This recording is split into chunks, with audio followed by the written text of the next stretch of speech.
ঠাকুরমা স্বামীজির চরণে প্রণাম জানিয়ে শুরু করছি আমাদের বই পড়া। আমরা পড়ছি মহারাজ স্বামী চেতনানন্দের লেখা বই শ্রীরামকৃষ্ণের সান্নিধ্যের থেকে কিছু অংশ। বইটির একটি অধ্যায় নাম শ্রীরামকৃষ্ণ সান্নিধ্যে শ্রীম। বড়দিনের ছুটিতে আমরা সেখান থেকে পাঠ করছি। সোমবার 17 ডিসেম্বর 1883। ঠাকুর শ্রীমর মনে ভগবত উন্মাদনা জাগাবার চেষ্টা করছিলেন। তিনি বললেন, কথাটা এই, সচ্চিদানন্দে প্রেম। ঈশ্বরকে লাভ করতে গেলে পাগল হতে হয়, কামিনী কাঞ্চনে মন থাকলে হয় না। গৌরী বলতো, মহাভাব হলে শরীরের সব ছিদ্র লোমকূপ পর্যন্ত মহাযোনি হয়ে যায়। এক একটি ছিদ্রে আত্মার সহিত রমণ সুখ বোধ হয়।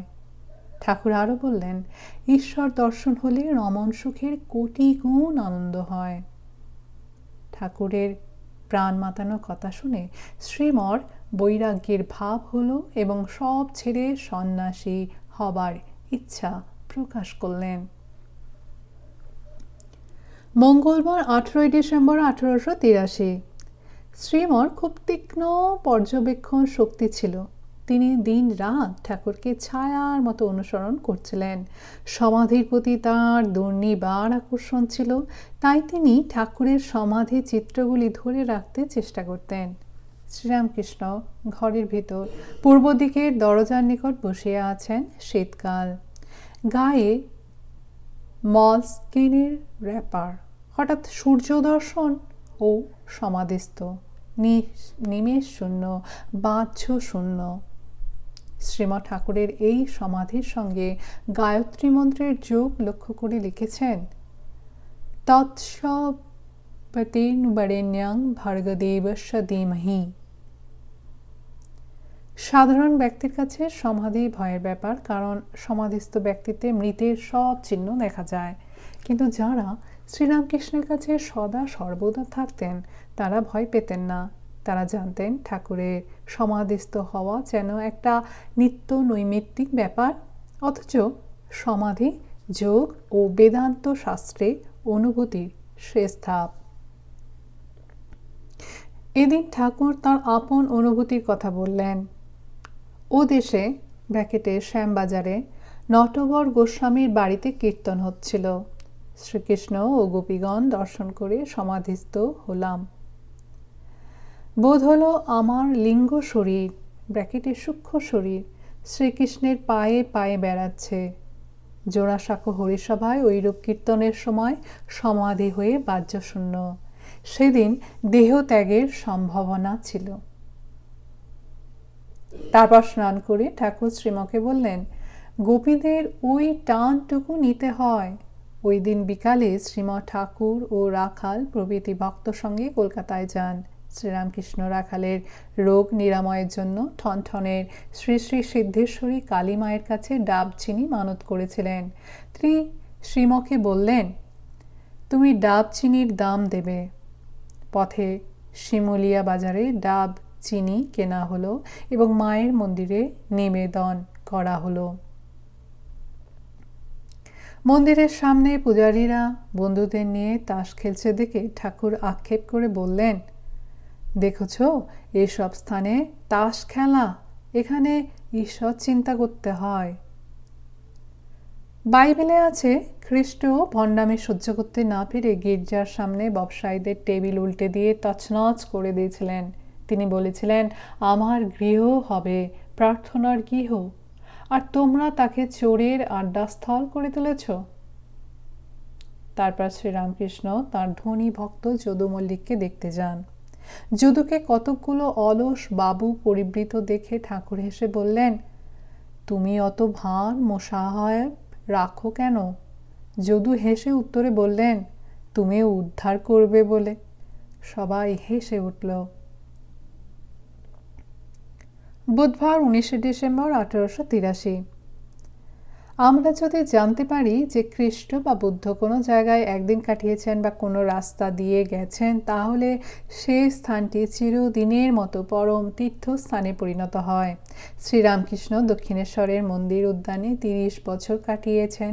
শ্রীম তার শক্তিশালী কলম ও কাব্যিক কল্পনা দিয়ে শ্রীরামকৃষ্ণের দক্ষিণেশ্বরে উপস্থিতি ও মন্দির উদ্যানের প্রাকৃতিক সৌন্দর্য ভবিষ্যতের তীর্থযাত্রীদের জন্য কথামৃতের পাতায় ধরে রেখে গেছেন। 110 বছর ধরে আমরা যখন ওই বর্ণনা পড়ি, তখন আমাদের প্রাণে জেগে ওঠে এক আবেগ ভরা আকুলতা। ঠাকুর শ্রীরামকৃষ্ণ বিল্ল বিক্ষয়ের নিকট মনির সহিত কথা কইতেছেন। বেলা প্রায় 9টা হইবে। বিল্লতল ঠাকুরের সাধনভূমি, অতি নির্জন স্থান। উত্তরের বারুদখানা ও প্রাচীর, পশ্চিমে ঝাউ গাছগুলি সর্বদাই সদা প্রাণ উদাসকারী শোঁ শোঁ শব্দ করিতেছে। পরেই ভাগীরথী। দক্ষিণে পঞ্চবটী দেখা যাইতেছে। চতুর্দিকে এত গাছপালা, দেবালয়গুলি দেখা যাইতেছে না। এই বর্ণনা পড়ার পর এখনকার দক্ষিণেশ্বরে দেখলে কষ্ট হয়। মনে হয় সেই রামও নেই, আর সেই অযোধ্যাও নেই, সেই কৃষ্ণও নেই, সেই মথুরাও নেই। দক্ষিণেশ্বরের পঞ্চবটী প্রায় নিশ্চিহ্ন। মন্দির উদ্যানের প্রবেশপথে এখন মনোহারি দোকান, রেস্টুরেন্টের ছাউনি, আর শ্রীরামকৃষ্ণের ঘরে কাঠের বেড়া। সর্বগ্রাসী কালের মহিমা এরূপ। সে পুরাণকে গ্রাস করে নতুনকে সৃষ্টি করে। আজকাল অনেকে মনে করে ঠাকুরের বই পড়ে এবং একটু মন্ত্র জপ করে সমাধি লাভ করব। নিরাকার সাধন প্রসঙ্গে ঠাকুর শ্রীমকে সাবধান করে বলছেন, ও পথ বড় কঠিন। আগেকার ঋষিরা অনেক তপস্যার দ্বারা বোধ করত, ব্রহ্ম কি বস্তু অনুভব করত। ঋষিদের খাটুনি কত ছিল। নিজেদের কুটির থেকে সকালবেলা বেরিয়ে যেত, সমস্ত দিন তপস্যা করে সন্ধ্যার পর আবার ফিরত, তারপর এসে একটু ফলমূল খেত।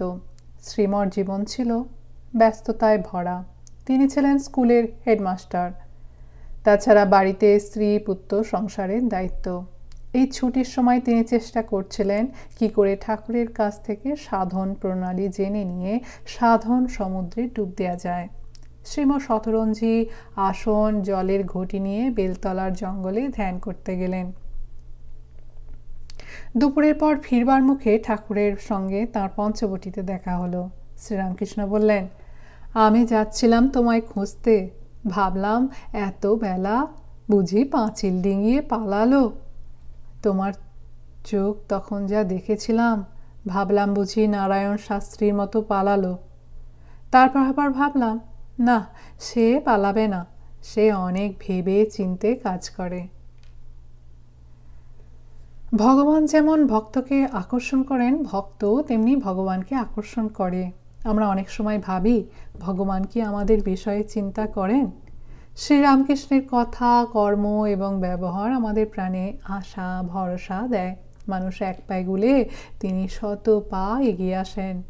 ঈশ্বর আন্তরিক প্রার্থনা শোনেন। প্রেম পারস্পরিক, কেউ ভালোবাসলে সেও ভালোবাসা পাবে, এই তো সনাতন রীতি। শ্রীম সেই রাতে পঞ্চবটির কুটিরে ছিলেন। পরদিন ভোরে তিনি আপন মনে গান গাইছিলেন। গৌর হে, আমি সাধন ভজনহীন, পরশে পবিত্র করো আমি দিনহীন। চরণ পাবো পাবো বলে হে, চরণ তো আর পেলাম না গৌর, আমার আশায় আশায় গেল দিন। হঠাৎ জানালার দিকে দৃষ্টিপাত করে তিনি দেখেন শ্রীরামকৃষ্ণ দণ্ডায়মান।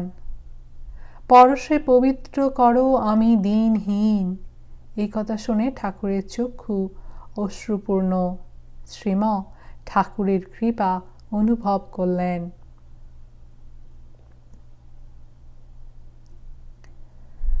শুক্রবার 21শে ডিসেম্বর 1883। সকালে শ্রীম ঠাকুরের সঙ্গে একাকী বেলতলায় দেখা করলেন।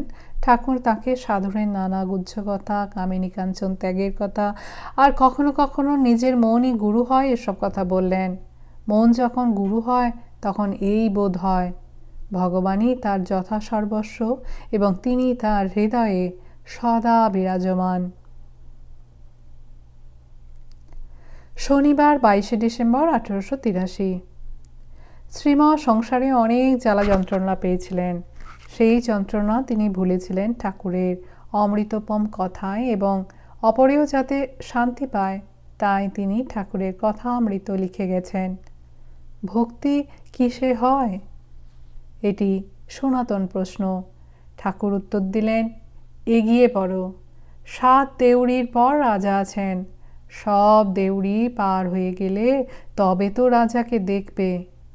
বড় দিঘিতে বড় মাছ আছে গভীর জলে। চার ফেলো, সেই চারের গন্ধে ওই বড় মাছ আসবে, একবার ঘাই দেবে। প্রেম ভক্তি রূপ চার। ভগবানকে তো দেখিনি, তবে তাঁকে কি করে ভালোবাসবো? শ্রীরামকৃষ্ণ বললেন, ঈশ্বর নরলীলা করেন, মানুষে তিনি অবতীর্ণ হন, যেমন শ্রীকৃষ্ণ, রামচন্দ্র, চৈতন্যদেব। ঈশ্বরকে খুঁজতে হলে অবতারের ভিতর খুঁজতে হবে, অবতারের ভিতর খুঁজতে হয়। অবতারকে চিনতে গেলে সাধনের প্রয়োজন। অবতারের উপর ভালোবাসা এলেই হলো। রবিবার 23শে ডিসেম্বর 1883।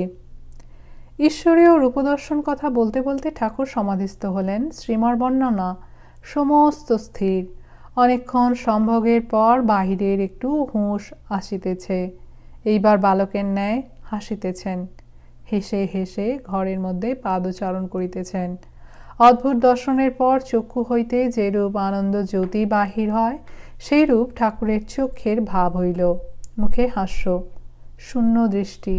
ঠাকুর পায়চারি করিতে করিতে বলিতেছেন, বটতলার পরমহংস দেখলাম এই রকম হেসে চলছিল, সেই স্বরূপ কি আমার হলো? ঠাকুর শ্রীমকে বলেছিলেন, খুব বাসনা গেলেই এই অবস্থা। তারপর তিনি মা জগদম্বার সঙ্গে কথা বলতে শুরু করলেন। মা, পূজা উঠিয়েছ, সব বাসনা যেন যায় না। পরমহংস তো বালক, বালকের মা চাই না। মা, তোমার পাদ পদ্মে যেন শুদ্ধা ভক্তি থাকে। পরবর্তীকালে শ্রীমা বলতেন যে তিনি এমন একজনকে জীবনে দেখেছেন যিনি তাঁরই সামনে ভগবানের সঙ্গে কথা বলতেন। শ্রীরামকৃষ্ণের জীবন ও বাণী এ যুগের নাস্তিকতাবাদের মারণাস্ত্র। বাসনার জালে বদ্ধ মানুষ ওই জাল কেটে মুক্তির চেষ্টা করে, আর শ্রীরামকৃষ্ণ কাতরভাবে মায়ের কাছে প্রার্থনা করছেন, মা, সব বাসনা যেন যায় না। মন বাসনাশূন্য হলেই সমাধি। বেদান্ত শাস্ত্র বলেন, বাসনা ক্ষয়, মনোনাশ ও তত্ত্বজ্ঞান একসঙ্গে হয়। যা হোক, ঠাকুর জীবের কল্যাণের জন্য বাসনাকে আঁকড়ে ধরে জাগতিক ভূমিতে থাকতে চেষ্টা করতেন।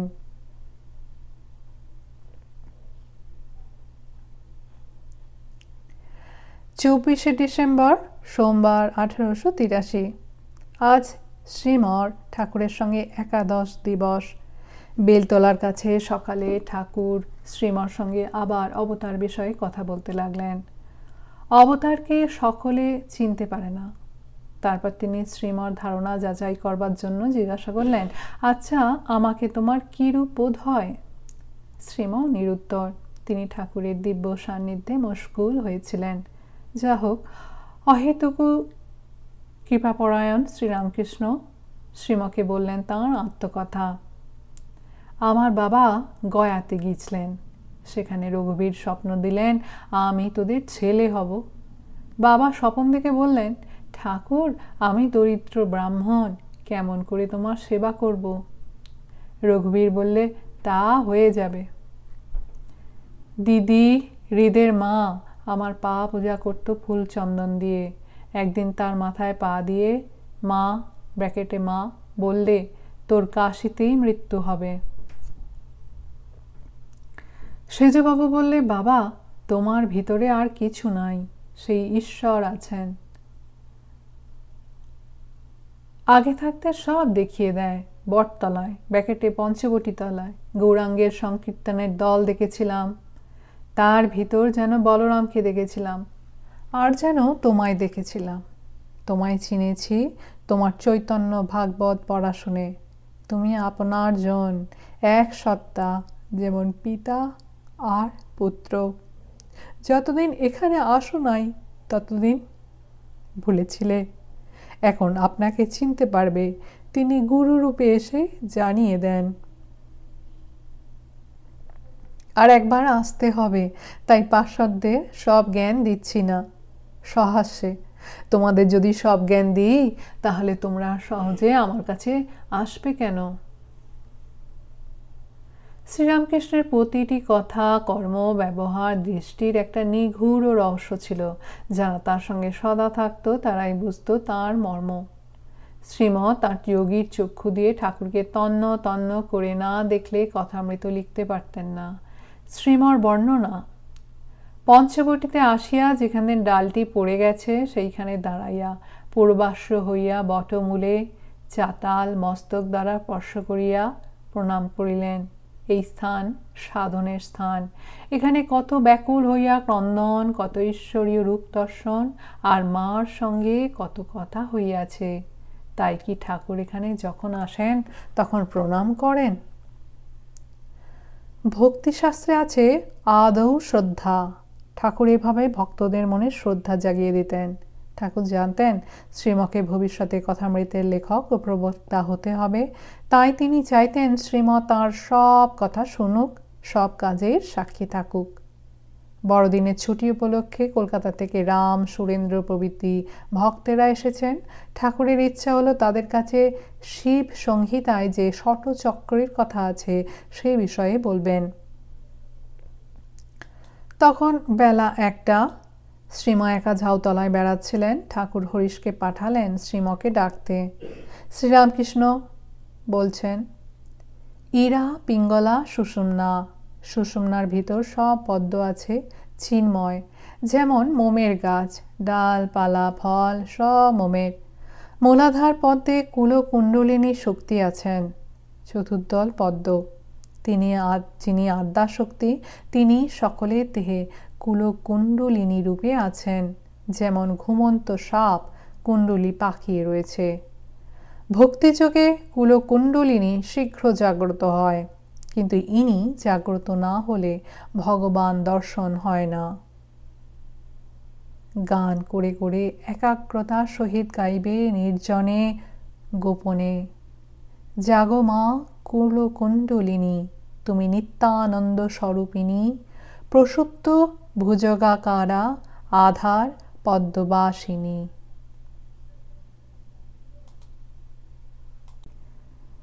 আজকে আমাদের তো এইটুকু। মহারাজ স্বামী চেতনানন্দের লেখা শ্রীরামকৃষ্ণের সান্নিধ্যে থেকে আমরা শুনলাম আজকে। পূজনীয় মহারাজের চরণে আমাদের সকলের ভক্তিপূর্ণ প্রণাম জানাই। সকলে ভালো থাকুন, আনন্দে থাকুন।